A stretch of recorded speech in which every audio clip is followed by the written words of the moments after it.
Mi invitada hoy es Lucía Danmer, la profesora Lucía Danmer de la Universidad de Santiago de Chile, experta en seguridad pública y miembro del Wilson Center. Lucía, un placer tenerte con nosotros en Globo Economía. Bienvenida. No, gracias a ti por la invitación. Vamos a continuar en este programa, esa es nuestra intención, la conversación que iniciamos hace algunos meses de este movimiento, de este activismo social, político y económico que yo comentaba en mi introducción, que de alguna forma arranca o enciende motores fuertes con las protestas de Chile de 2019 y que luego se ha ido extendiendo. Un movimiento que en buena medida excede los planteamientos o los límites de los partidos más tradicionales de la región. ¿Es así, no? ¿Estás de acuerdo un poco en este planteamiento que hacemos de entrada? Sí, no, de todas maneras, creo que lo que habíamos hablado hace unos meses atrás se termina confirmando.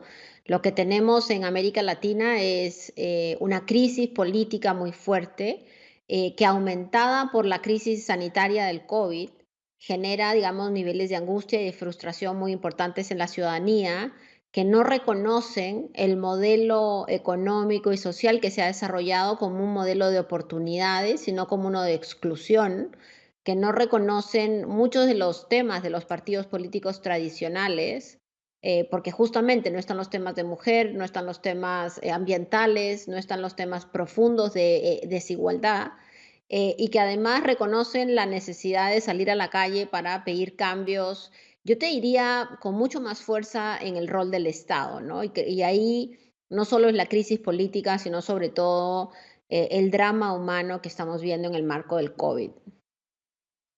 Efectivamente, porque cuando vienen los momentos malos, lo hemos repetido muchas veces aquí, como por ejemplo, vamos, como es obviamente el tema de la pandemia, es cuando dices necesitamos un Estado, un gobierno fuerte que pueda tomar medidas y que no hay por qué excluir del panorama de la intervención social, ¿no? Sí, de todas maneras, o sea, efectivamente, hay algunos países donde se pensaba que la corrupción no tenía, digamos, un impacto directo importante y que ahora se dieron cuenta que efectivamente la corrupción genera hospitales sin oxígeno, la corrupción genera sistemas públicos sin capacidad de respuesta, genera sistemas imposibles de implementar en temas de trazabilidades. Países que no eran los más pobres de América Latina, sino eran aquellos considerados los más ricos o los que venían creciendo, que se han visto imposibilitados a tareas básicas en temas estatales, ¿no? Si no está para eso el Estado, ya no sabemos para qué bien está. Entonces, la crisis más grande, que viene aparejada de cosas que tú has discutido en otros programas, ¿no? El aumento del desempleo, de la informalidad, el impacto que tiene el COVID sobre las mujeres, que estamos quedando más desempleadas, más encerradas en el espacio laboral, en el espacio de la casa y del cuidado.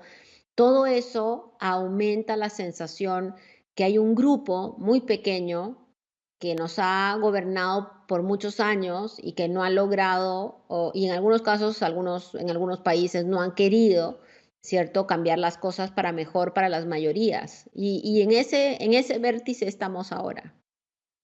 Vamos a entrar luego más en detalle en muchos de esos aspectos que has tocado, como a los colectivos que tocas principalmente, pero hay un punto en el que me gustaría que me dieras tu opinión en este segmento, que hay un sector del análisis, bueno, internacional, que cuando ve estos temas que están sucediendo en la región, tiende a ir al pasado y a decir, bueno, esto es lo mismo que pasó hace 30, 40 años, esto es un poco la típica de... Yo tengo la sensación, lo decía en mi introducción, de que esto es algo que tiene que ver más con el momento actual y con el futuro. ¿Cuál es tu acercamiento ahí? No, estoy totalmente de acuerdo contigo. Esto es muy difícil mirar al pasado cuando tú tienes el internet, cuando tienes las redes sociales, cuando tienes las noticias falsas, cuando tienes además una implosión de los partidos políticos tradicionales, como en el caso chileno, o su desaparición, como el caso peruano. Cuando tú tienes una polarización muy grande, como está pasando ahora en Brasil, o tienes, digamos, países donde están enfrentando muy mal la pandemia, pero algunos liderazgos llamémoslo más populista, si quieres, como en el caso de México o lo que está pasando en El Salvador. Yo creo que hoy día tenemos una confluencia de casos que nos llevan justamente a mirar este fenómeno latinoamericano de una forma distinta. Y a eso yo le sumaría también que tienes una población que hoy día está probablemente en promedio muchísimo más educada, muchísimo más Claro. conectada con el mundo, y además con valores bastante distintos, ¿no? Los valores de la inclusión y todo eso lleva a un fenómeno que creo que estamos viendo cómo nace, pero no sabemos bien hacia dónde va. En este bloque queríamos, Lucía, enfocarnos en algunas de las peculiaridades que tú ya anticipabas antes. Bueno, los sectores o las partes más importantes de la sociedad tocada, los jóvenes, las mujeres, los indígenas en nuestra región. No, por supuesto, cuando uno mira lo que ha pasado, por ejemplo, en el tema de género, el desarrollo de la agenda no es un desarrollo igual, y ni qué decir de los pueblos indígenas, ¿no? Donde por siglos, como tú mencionabas en tu introducción, han sido dejados de lado, y hoy día tienen un rol que jugar, porque además también hay un fenómeno que yo creo que es un tema que es transversal, que es el tema ambiental. No hay que olvidarse que hace Claro, menos de claro. una década y media, algunos países en América Latina casi como que ni creían en el cambio climático, y creían que nosotros podíamos seguir dedicados a exportar pura recurso natural, y asumir los costos ambientales que esto genera. Y la realidad es que Chile, por ejemplo, es un país que se está desertificando, que las posibilidades que quede sin agua para el sustento de la población no son menores.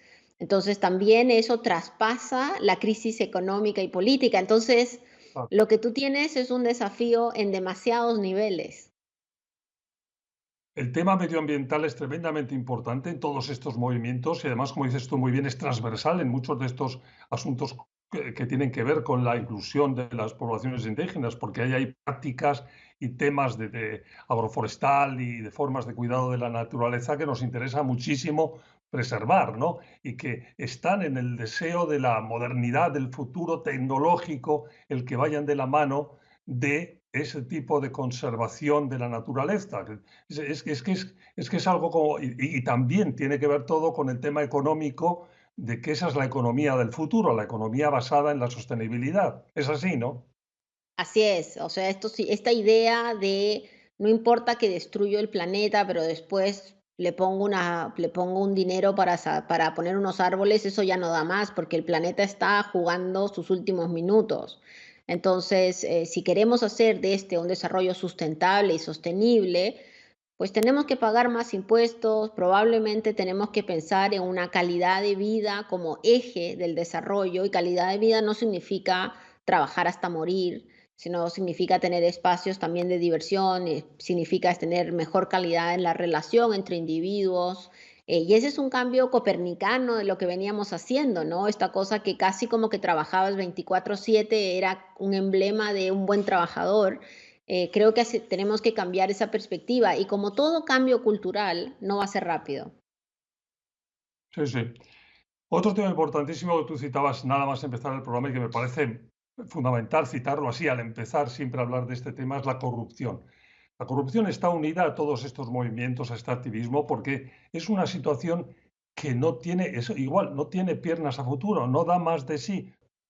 Sí, sin duda, efectivamente, cuando uno mira América Latina, pero no solo América Latina, sino que el mundo entero, ha habido Sí, hemos desarrollado una cultura de tolerancia a la corrupción muy alta, una cultura de el reconocimiento del beneficio, y una sensación que no trae consecuencias, ¿cierto? Y la corrupción no solamente el mundo político, el mundo empresarial, digo, donde uno mire el fútbol, ¿cierto? Hay miles de ejemplos. yo quería un poco retrotraerme a nuestro anterior programa hace 6 meses o algo así, hablando de Chile como un potencial ejemplo. Han pasado cosas allí. ¿Hasta qué punto este tema de Chile, que nosotros en aquel programa hablábamos como ejemplo, potencial ejemplo para otros lugares de la región, puede tener realidad? Sí, efectivamente hoy día estamos en una situación que creo que asume la atención del resto de América Latina y de muchos otros países también. Tenemos una nueva convención constituyente. Esta convención está compuesta casi 50% por hombres y mujeres. Tiene una importante cantidad de cupos reservados para los pueblos originarios, todos representados hoy día en la Constitución con voz y voto.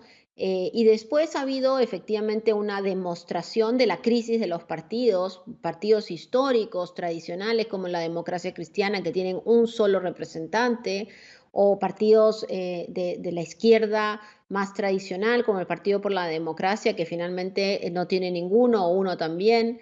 Eso ha generado una presencia mucho más clara de independientes.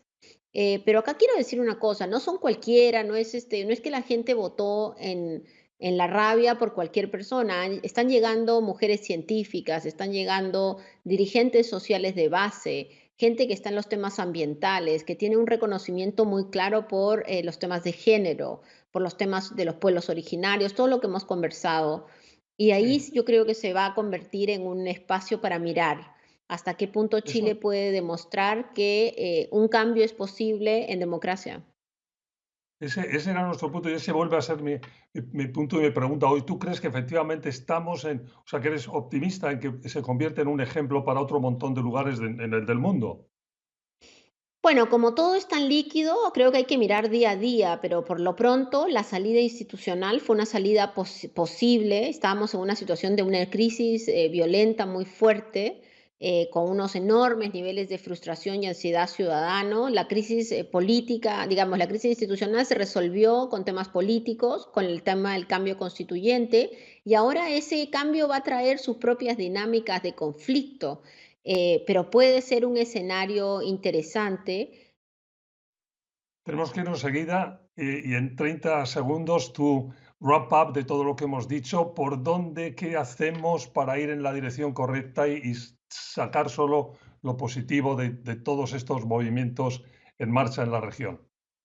Bueno, lo primero es decir que acá esto es una construcción diaria, que todos los días tenemos que estar convencidos que la forma como hemos vivido ya no da para más, así nos haya beneficiado, que necesitamos construir una economía, una política y una sociedad distinta y que obviamente esos cambios son cambios que traen turbulencias, pero tratar de creer en la información veraz, tratar de no caer en las polarizaciones, tratar de no caer en las noticias falsas y en las mitologías, porque lo peor que nos puede pasar es sí retroceder en la historia y entrar en estas polarizaciones que lo único que hacen es aumentan la violencia, generan niveles, digamos, gobiernos autoritarios y hacia allá, sea autoritarismo de izquierda o de derecha, nadie quiere ir. Lucía, pues siempre un verdadero placer tenerte con nosotros. Muchísimas gracias por haber estado en Globo Economía. Gracias a ti por la invitación, un gusto. Fue la profesora Lucía Danbert de la Universidad de Santiago de Chile, experta en seguridad pública y miembro del Wilson Center. Muchas gracias. Gracias a ustedes por su atención y recuerden que ahora, si se han perdido alguna parte del programa, si no la han oído completa o si quieren sencillamente volver a oírla en cualquier momento, estamos en podcast Globo Economía disponible en cualquier aplicación y por supuesto en su aplicación favorita. Hasta la próxima semana.